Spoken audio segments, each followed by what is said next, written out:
According to the latest survey, the Africa Insurance Barometer 2019, that we conduct on behalf of the AIO, many respondents are currently very optimistic in respect of regulatory developments, progress that has been made.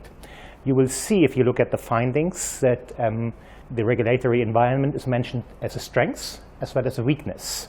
And that's probably due because our respondents come from all over Africa, so they represent different regions, different countries.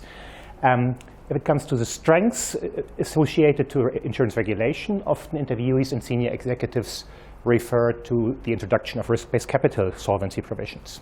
If it comes to the weaknesses, then they say, basically all interviewees say we see progress on the regulatory front, but on paper many regulations have improved in Africa, but often regulators lack the resources to properly implement the regulatory provisions.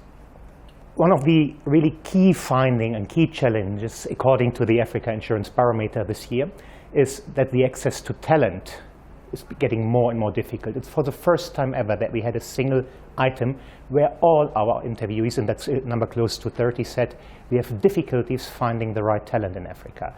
And looking at that fact, this means access to talent could be an impediment to future growth. Overall, still, particularly if we link this to the theme of this conference, insuring the uninsured, then the question is, or many problems are associated with financial literacy, insurance awareness, and that's a key issue. How do you reach out to the currently uninsured people to convince them about the value of insurance?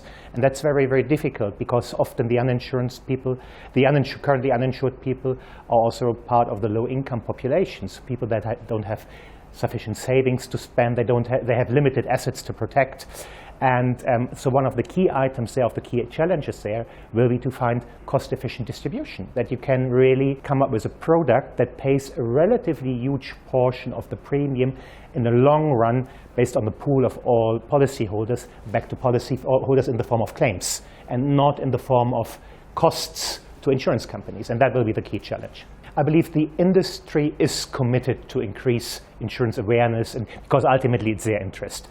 Each microinsurance customer is typically a new customer.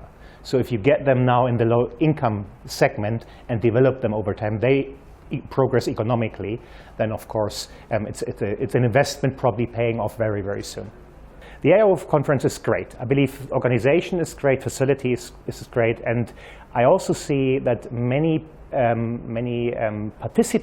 conference participants are really eager to listen to the plenary sessions, participate in the panel decisions. We see controversial discussions, we see critical questions. So I believe that's a very, very good outcome.